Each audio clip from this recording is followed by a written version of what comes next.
Today's June 12th, and it's my dad's birthday today. Rest in peace. And I have no idea what I'm going to say today, but it's a special day of contemplation for me. And I'm going to just use my sponge as a metaphor because, I have to, once again, squeeze the sponge, try to get something to come out. And a lot of things that we hold deep in our hearts are sacred, in a sense.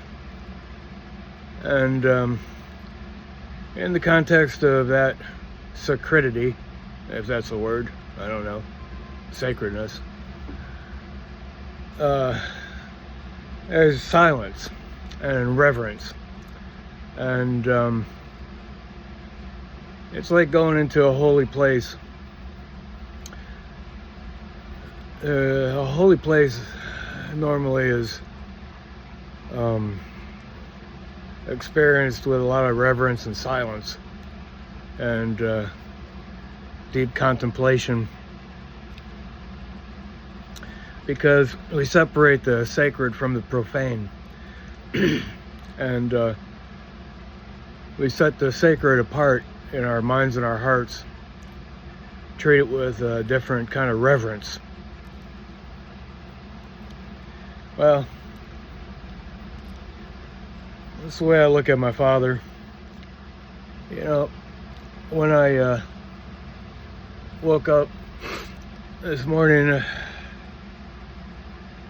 my first thoughts were playing my guitar, and right along with that seemed to be the echo of a feeling descending upon me. In other words, a distant kind of contemplation, which I felt was foreign to my normal way of thinking. And a lot of times that's the way reflection works. It cloaks you in silence, and then out of the silence something emerges. And I can't help but, when I think about my father, as I did a little bit as the days were approaching to today, I realized his birthday was coming up. He never celebrated his birthday. I've never been to a birthday party of my father's. And so, the context of my experience with my father started early. And my parents were divorced when I was a year old. My mom told me that she was just still a kid when they got married, and she didn't know how to deal with a man. She was in a husband and wife relationship, and it was tumultuous from the stories I've heard. And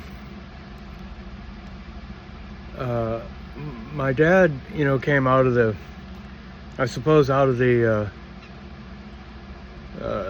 what do you call it? Sitz in Leben, or a situation in life, historical, contextual kind of situation. And the military is born out of that.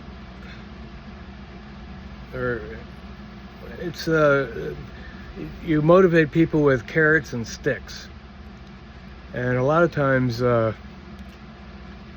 you'll use the stick in a sense like a pre-punishment. I mean, it's kind of like a whip. You know, you whip the beast into alignment, and and then if it does something wrong, a person or a beast, then you correct it with a stick or a whipping or the belt or the paddle. And I remember I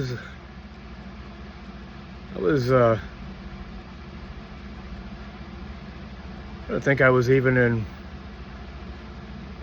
preschool yet.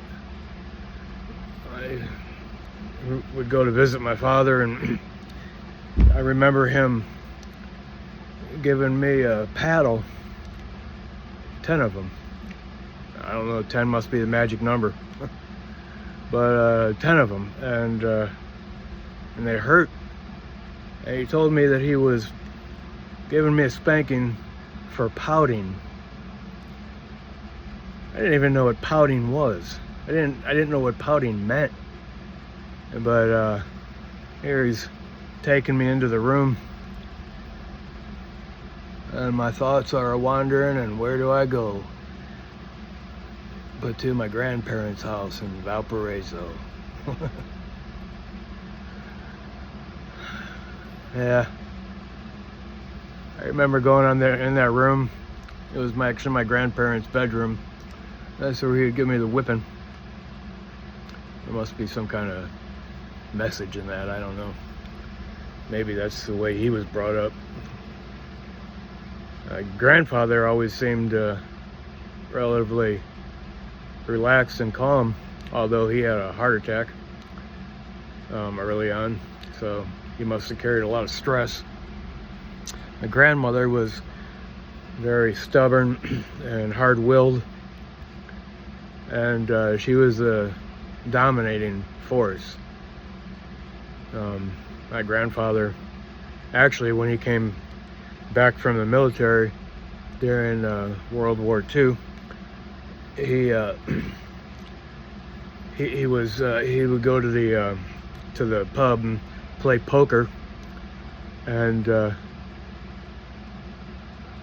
so infuriated my grandmother that one day she went in there and took a pool stick and started knocking all the chips off the tables, kind of like Jesus going in to the where the people were selling stuff, and knocking over all the merchant tables because he felt that they were profaning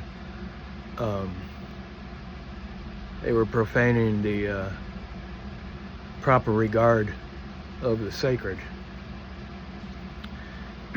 Well, anyway, so that put a big impression in my life, and that is probably one of the reasons as I got older I took on the MO, the modus operandi, way of being of an underdog. And if I seen somebody getting picked on, I was ready to come to their defense and take down the bully, because I despise bullies. And then, as I was talking last time, like about the Regos, I mean, I have been bullied, and out of all these different consecutive experiences in my life, as I grew older and older, I have a strong disdain for, and I can pick up on a bully pretty quick, or even maybe an alpha personality, as some people call it. You know, my attitude is, I'm going to take you down, you son of a bitch. I'm going to take you down. And that kind of fierceness and anger was sort of the shadow side of my own father. You know, he was, it wasn't emotional, as in like he didn't ever listen to music. And I know he learned to play the trumpet, but he never, there's only one time I ever seen him put on a record, and that didn't last. And it was after he became a Christian, and the record had on it Love, Joy, and Peace. I think he was trying to break out of his own shadow, or, you know, the shadow is parts of ourselves that we try to hide. And in-depth psychology, we understand that that shadow is somewhat unconscious, and it actually dictates a lot of our life in ways that we don't realize. But everybody has a shadow, and so that may have been why him and my mom got married,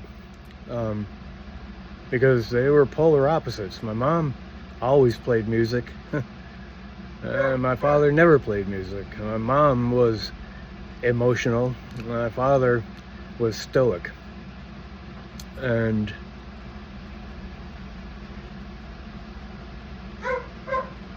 so that's a whole different way of being. Both my parents were complete opposites. And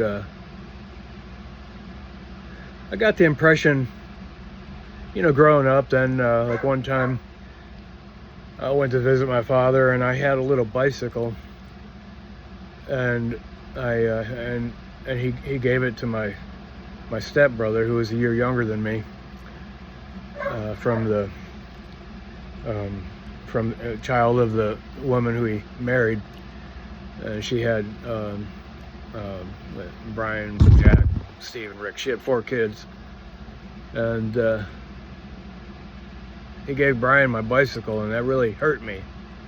He said he was going to get me a better one, and then he got me one with a shock on the front end and all this stuff, but I didn't want that bike. I wanted my bike. It's what I was familiar with. I loved that bike. I fell in love with that bike, and he gave that bike away with no regard for my feelings. And then that was another big impression, you know, laid upon my life. And you know, it might sound you know, stupid to some people, but it meant a lot to me. And that's as we grow up, you know, we love what's familiar, and through our whole lives, you know, we gravitate toward what's familiar.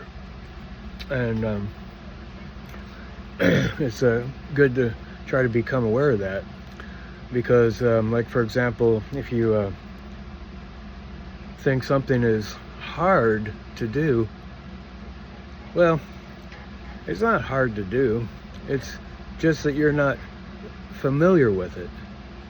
And so the exercise is to become more familiar with something, and then you relax into it, and then it becomes easier, and it becomes more likable. And so, you know, my bike was familiar to me. It broke my heart when he told me he gave it to my brother. These are things that are what you call ineffable. Hush, dog! Hush! Get out of here! These are things that are called ineffable, because they go too deep for words. And it takes a long time sometimes to actually put words to an experience.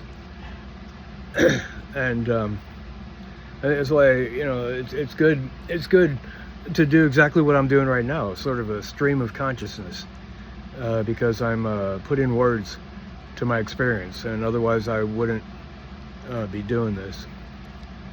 And again, you know, I feel that it's beneficial for you. These are the words of your grandfather. So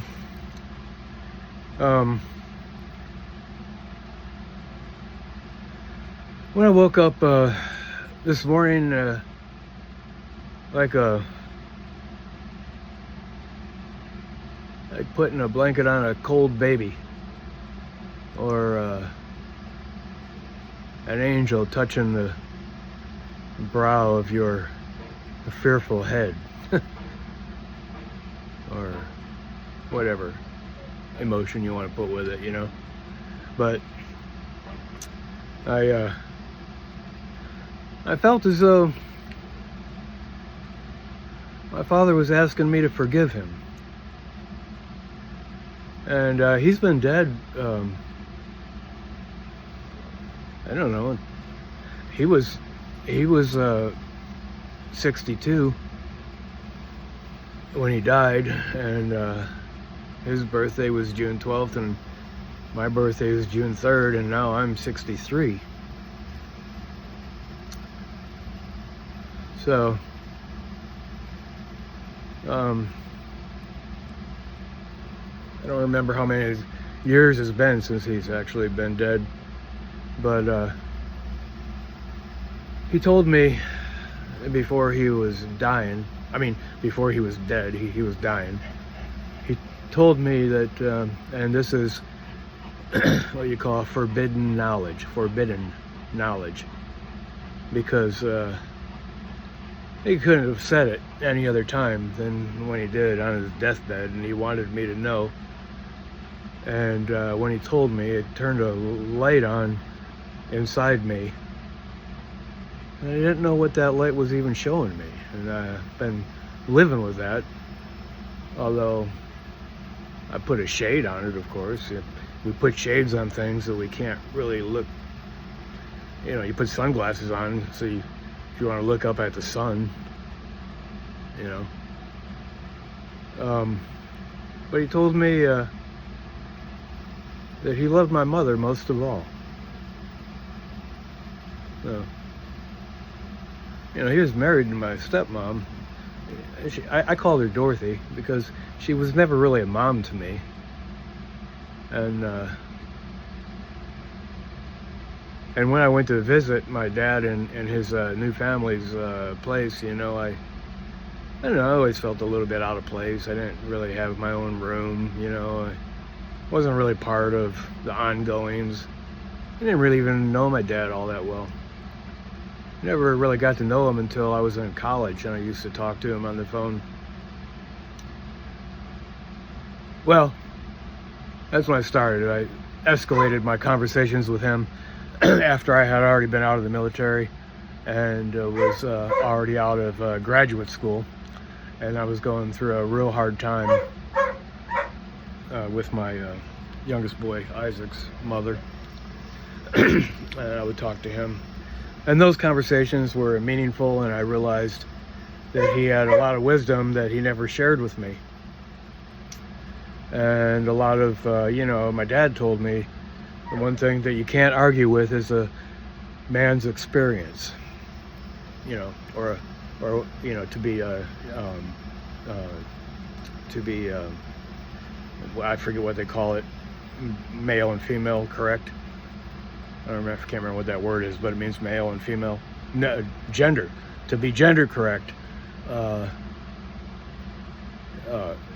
you can't argue with a man or a woman's experience, or for that matter, a child's experience. Like, you know, I wonder what I would have said if I would have told him the recollection of my experience when he was giving me a whipping for something I didn't even understand. And you can't argue with that experience. Well,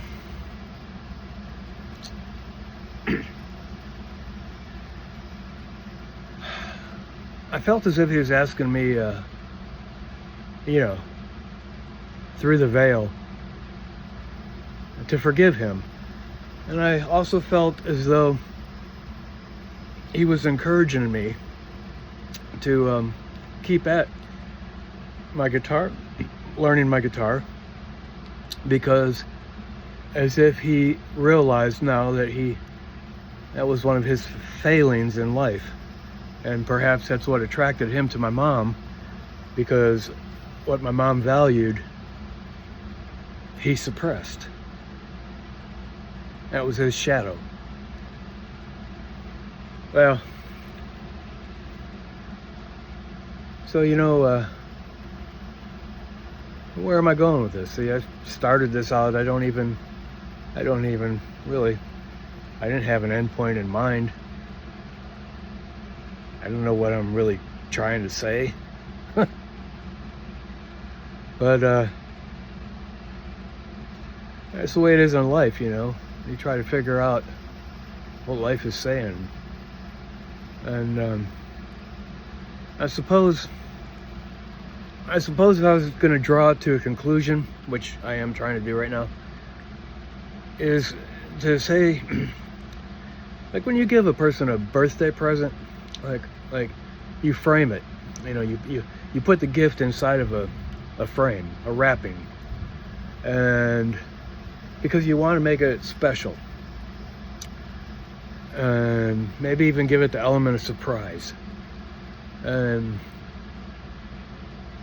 so now, after all these years, I can reframe my experiences because I'm more distant from them. I've learned other skills. I've done my own, psychoanalysis of what might motivate me, what motivated him, what motivated my mom, the impact it had on me, and how I framed my experience as a child. And out of that framing, out of that structure, what emerged. And so in life, it's always good to try to frame things in a more positive way, because carrots and sticks are not the best form of motivation. They do well in the military, and maybe some might argue that is the best way to motivate people, but carrots and sticks don't bring a person to peace. And a person can live their whole life and die and never experience some, emotions like real joy or real love or real peace, real satisfaction in their life. And with self-understanding and self-acceptance and an egalitarian spirit. Well, so I believe if my dad had one thing to say, it would be for me now to reframe my past and put it in a better light, and reframe them whippings I got. And I'm not saying that they were good or to make them anything good, but the fact is, God gives us both good and evil. That's the life God gives us. He gives us blessing and curse. God gives us light and darkness. He gives us hard winter and hot summer, depending on where you live. These are just, metaphors for the internal states of our being. So, I believe by my dad, by the inner voice in my heart and mind, feeling the sensation or the sense that my own father was asking me to forgive him. That's a way for me to reframe things. And then I feel that my dad's trying to really help me from beyond. Now, I don't, this could be all imaginary, but as I've said in the past, it's important for us to use our imagination Our imagination is a metaphor. There's a lot of metaphysical stuff, metaphorical stuff deep within, ineffable stuff too deep for words that drive us and become our carrots and sticks. And sometimes it's nice to believe that an angel is putting her hand across your head, just like, you know, I pet my dogs because, like, I'm like God to my dogs. Now, I go to my dogs and I pet them. You know, it's not that I feel required to pet them. I pet them because I love them, and it creates a spirit. And you know, the backdrop of my talks have been from the beginning, you know, to cultivate your spirit and harness your spirit and follow your bliss and inspiration and cut through the crap, you know, with the sword of the spirit, of your spirit. Just cut through the crap and be a warrior or a warrioress, and be strong and paddle hard and fortify your mind, you know, with strength and bridle. Well, all right, it's my dad's birthday. I've gone way on, like almost 27 minutes, but I think that's a good number. So I'm out.